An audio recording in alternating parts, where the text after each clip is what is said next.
Good morning students. ஐ ஆம் MRK. Today நம்ம பார்க்க போகிறது மை பேஷனேட் அப்படின்ற தலைப்பில் உனைய மேக்ஸில் எவ்வளோக்கு ஆர்வமாக கொண்டு வர்றதுக்கான முயற்சி எடுக்கிறதுக்கு சிம்பிள் ட்ரிக்ஸு இன்வால்மெண்ட்டாக செய்கிறதுக்கு சில நாலேஜ் இம்ப்ரூவ் பண்ணுறதுக்கான சம்ஸை நான் சொல்லி கொடுத்துக்கிட்டு இருக்கேன். சரியா? ரைட். இதில் ஒரு டாபிக் மேட்ரிசஸ் அப்படின்றது உனக்கு தெரிஞ்சது தான். அதில் டைப் ஆஃப் மேட்ரிசஸ்ன்னு இருக்கும். சரிங்களா? நான் இருக்கான்னு தெரியல, உனக்கு 10th ஸ்டாண்டர்டில் இருக்கும். சரியா? இப்போ இப்படி ஒரு டைப் எழுதுகிறேன், 1 2 3 4. சரிங்களா? அடுத்து இப்படி ஒன்று எழுதுகிறேன், 1 2 3 4 5 6 அப்படின்னு எழுதிட்டேன் பொறுமையாக. அடுத்து 1 2 3ன்னு எழுதிட்டு எழுதுகிறேன். பார்த்துக்க என்ன சார் சொல்கிறாங்க அப்படின்ட்டு பார்த்துக்கிட்டுனா தான் செய்ய முடியும். சரியா சொல்கிறது? அது தகுந்தாப்பில் பார்த்துக்கோ. ரைட்டு.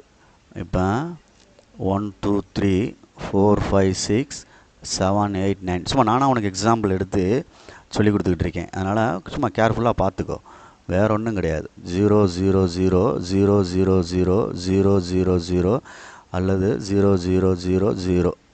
அதே மாதிரி இன்னொன்று 1 0 0 1, அதே மாதிரி 1 0 0 0 1 0 0 0 1. தெரிஞ்சுக்கிறணும் என்னென்ன இருக்குது டைப்ஸ் ஆஃப் மேட்ரிசஸில் அப்படின்றது தெரிஞ்சுக்கிறணும். சரிங்களா சொல்கிறது? 4 4 4ன்னு வச்சுக்கோ. 0 0 அதர் எலமெண்ட் 0 அப்படின்னு அர்த்தம். இப்படி வச்சுக்கோ. அடுத்து இங்கே நம்பரு 0 0 0 7 8 -1 2 5ன்னு வச்சுக்கோ. நெக்ஸ்ட்டு அதே மாதிரி இங்கே 4 6 0 0 அப்படி வச்சுக்க. சாரி, இந்த இடத்துல 0 போட்டுக்கோ. அந்த இடத்துலையும் 0 போட்டுக்க. அடுத்து 5 2 1 சும்மா நானாக எழுதுகிறேன், -4 6 அப்படின்னு வச்சுக்கோ. ரைட். இப்போ ஒவ்வொரு டைப் ஆஃப் மேட்ரிக்ஸ்ரா தம்பி. ஃபஸ்ட்டு ஒன்று 2 x 2 ஆர்டர், இது 3 x 3. அதனால் ரோவும் காலம் ஈக்குவலாக இருக்கனால ஸ்கொயர் மேட்ரிக்ஸ் அப்படின்னு அர்த்தம். நெக்ஸ்ட்டு ரெக்டாங்குலர் மேட்ரிக்ஸ்னு அர்த்தம். செவ்வக அணின்னு அர்த்தம். இது சதுர அணின்னு அர்த்தம்.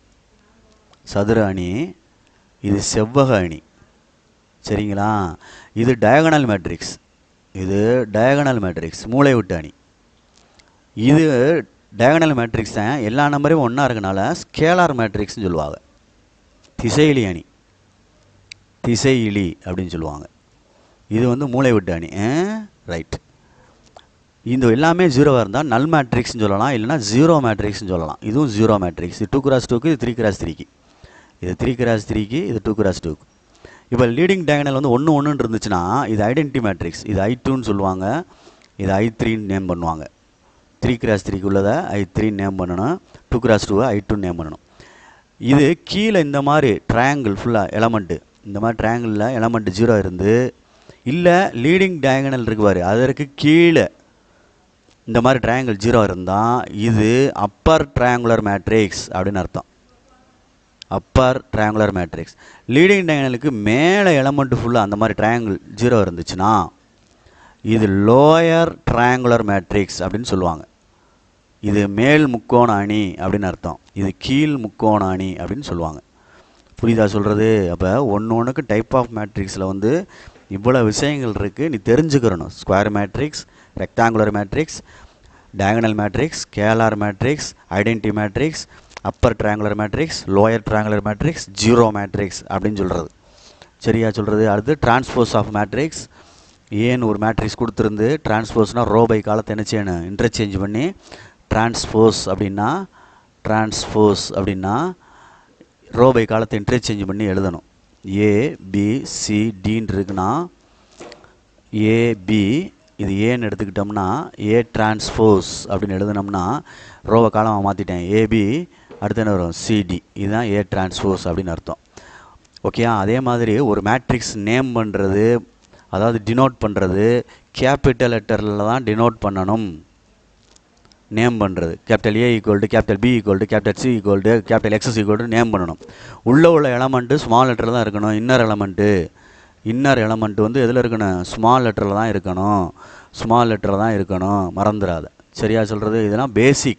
Okay, thank you.